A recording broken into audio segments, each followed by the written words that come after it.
Assalamualaikum warahmatullahi wabarakatuh. Perkenalkan, nama saya Sindiawati dari kelas Akuntansi 3A, Program Studi Akuntansi Fakultas Ekonomi dan Bisnis Universitas Kuningan. Pada kesempatan kali ini, saya akan mempresentasikan analisis pada suatu perusahaan untuk memenuhi tugas analisis laporan keuangan. Sebelum pemaparan pada hasil analisisnya, saya akan memaparkan sedikit profil tentang PT Kino Indonesia itu sendiri. PT Kino Indonesia didirikan pada tahun 1999 dengan nama PT Kino Care Era Kosmetindo. Perusahaan ini berawal dari satu pabrik dan 58 karyawan. Namun, pada saat ini, PT Kino Indonesia menjadi salah satu perusahaan besar dengan 7 grup perusahaan, 5 pabrik, dan lebih dari 4.000 karyawan. PT Kino Indonesia sendiri memiliki lebih dari 30 merek yang terbagi menjadi 25 kategori dan lebih dari 600 SKU. PT Kino Indonesia telah memproduksi berbagai jenis produk kecantikan seperti perawatan wajah, perawatan rambut, wangian, perawatan pria, dan kosmetik. Selain itu juga PT Kino Indonesia memproduksi berbagai produk perawatan rumah tangga seperti pembersih, pelembut, dan penyegar rumah. Masih banyak lagi ya produk dari PT Kino Indonesia itu sendiri. Untuk selanjutnya yaitu ada laporan keuangan. Laporan keuangan sendiri terdiri dari laporan keuangan neraca dan laporan keuangan laba rugi.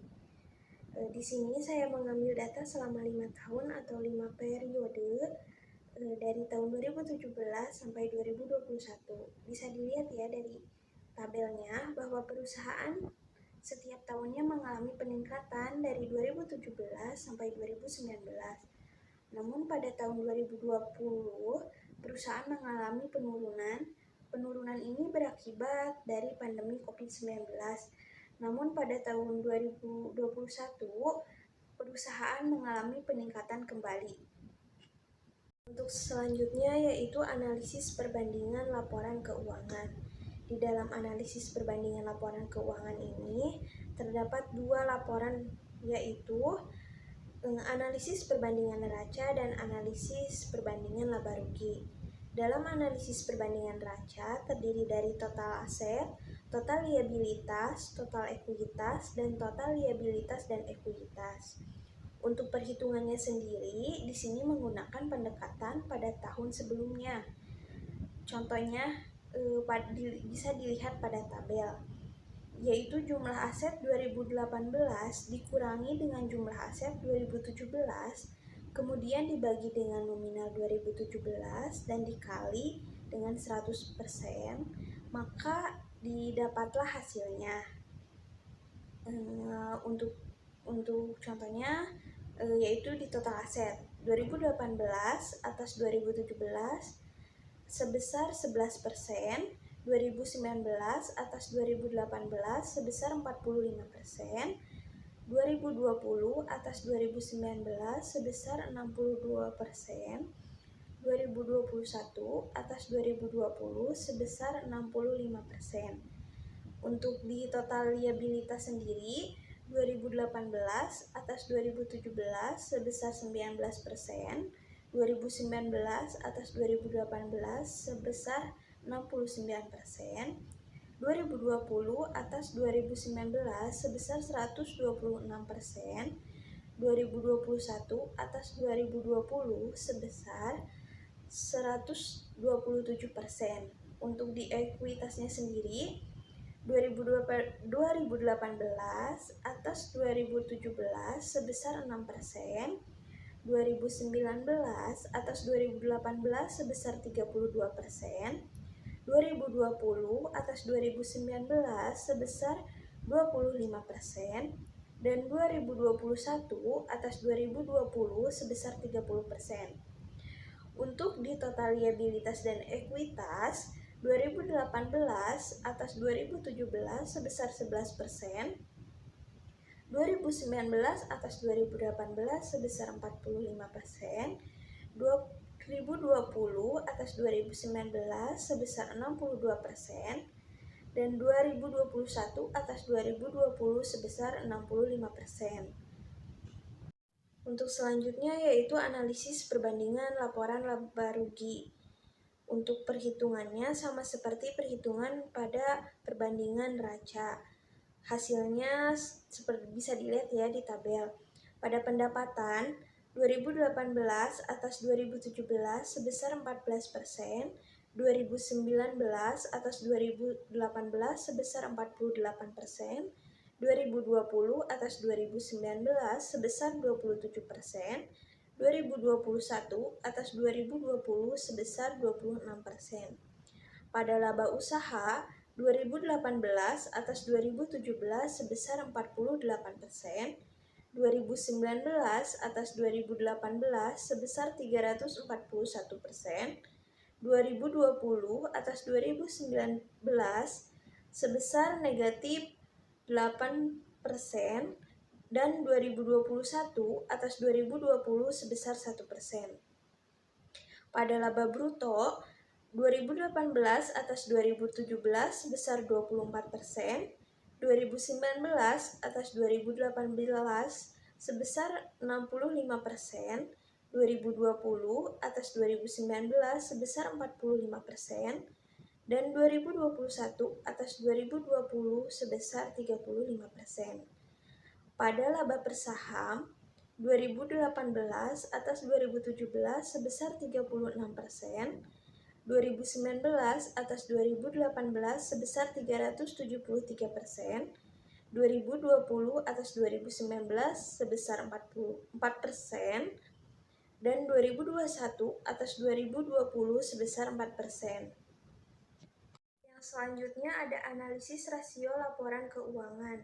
Ada beberapa jenis rasio. Yang pertama ada rasio likuiditas, rasio leverage, rasio aktivitas, dan rasio probabilitas.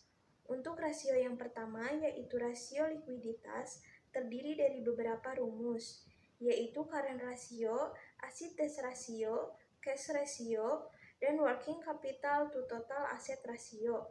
Tentunya pada setiap rumus tersebut memiliki perhitungan yang berbeda-beda. Pada current ratio, yaitu total aktiva dibagi dengan hutang lancar.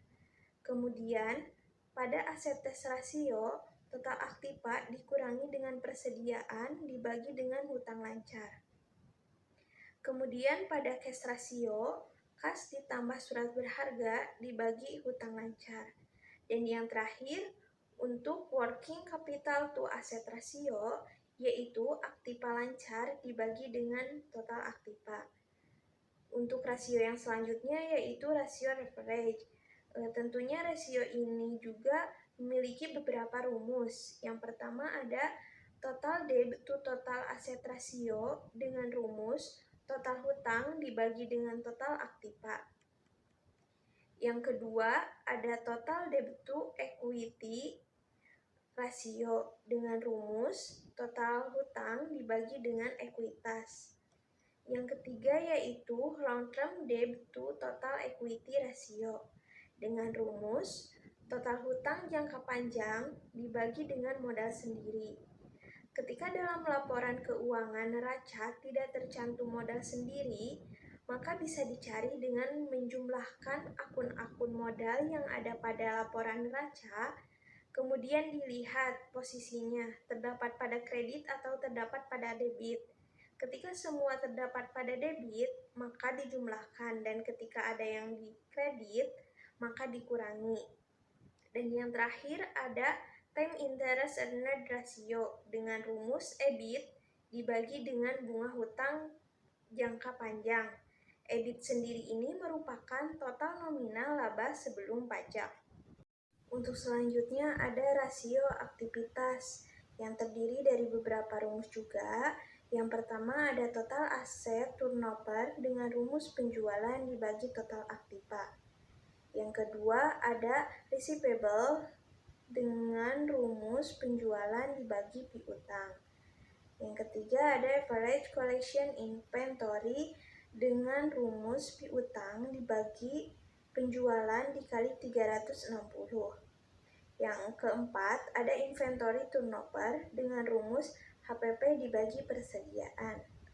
Yang kelima, ada average day inventory dengan rumus persediaan dikali 360 dibagi dengan HPP.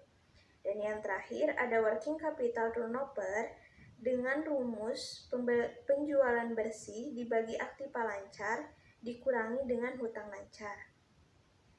Dan yang terakhir ada rasio probabilitas. Rasio ini pun terdiri dari beberapa rumus. Yang pertama ada gross profit margin dengan rumus laba kotor dibagi dengan penjualan. Yang kedua ada profit margin dengan rumus EBIT dibagi penjualan dikali 100%. Yang ketiga ada net profit margin dengan rumus EAT dibagi penjualan dikali 100%. EAT di sini diperoleh dari laba setelah pajak. Yang keempat, ada operating income ratio dengan rumus penjualan dikurangi HPP, dikurangi biaya, kemudian dibagi dengan penjualan. Yang kelima, ada return of asset dengan rumus EBIT dibagi dengan total aktiva dikali 100%. Dan yang terakhir, ada return of investment dengan rumus EAT dibagi total aktiva dikali 100%. Baik, selanjutnya ada analisis common size. Perhitungan pada analisis common size ini yaitu setiap nominal pada akun dibagi dengan jumlah. Semisal diambil dari data tabel di sini, jumlah aset lancar dibagi dengan jumlah aset dikali dengan 100, maka diperoleh hasil analisis common size-nya sebesar 55,45%. Untuk perhitungan pada analisis laporan laba rugi juga pun sama, perhitungannya seperti pada perhitungan common size pada laporan neraca. Untuk selanjutnya ada analisis tren laporan keuangan. Pada analisis tren laporan keuangan ini, perhitungannya yaitu nominal tahun 2017 itu dijadikan nominal tahun dasar. Sebagai contoh pada tabel, nominal pada tahun 2018 dibagi dengan nominal pada tahun 2017 dan seterusnya. Pada laporan analisis tren laba rugi pun sama perhitungannya seperti pada analisis tren di neraca. Selanjutnya ada analisis DuPont. Analisis ini bertujuan untuk menghasilkan ROE. Di sini saya mengambil data pada tahun 2017. Pada tahun 2017 ini ROE dihasilkan sebesar 7% yang diperoleh dari ROI dikali equity multiplier. ROI sendiri diperoleh dari net profit margin dikali dengan aset turnover. Sedangkan equity multiplier diperoleh dari total liabilitas ditambah modal dibagi dengan stakeholder equity. Dan untuk perhitungan seterusnya itu diambil dari analisis rasio. Selanjutnya ada analisis cross section. Pada analisis ini ada 5 perusahaan, ROA, dan nilai buku. Pada tabel yang tersedia ini, untuk mencari nilai buku, rumusnya adalah ekuitas dibagi dengan saham yang beredar. Untuk ROA sendiri itu dilihat dari analisis rasio. Untuk mencari rata-rata aritmatika, yaitu total dibagi dengan jumlah. Semisal, yang di ROA yaitu 0,94% dibagi dengan 5. 5 di sini yaitu jumlah perusahaannya, maka diperoleh 0,19%. Nilai buku pun sama, total dibagi dengan jumlah. Untuk selanjutnya yaitu median. Median adalah nilai tengah dari perusahaan tersebut, baik di ROA dan nilai buku. Saya dapat simpulkan bahwa analisis pada PT Kino Indonesia yang telah saya lakukan dapat memberikan informasi yang bermanfaat bagi para pengguna laporan keuangan, di mana dengan analisis yang telah dilakukan, kita dapat mengetahui posisi perubahan keuangan pada 5 periode, serta mengetahui kelebihan dan kekurangan yang dimiliki perusahaan dalam menyajikan laporan keuangan. Mungkin cukup sekian yang dapat saya sampaikan. Kurang lebihnya mohon maaf. Wabillahi taufiq wal hidayah. Wassalamualaikum warahmatullahi wabarakatuh.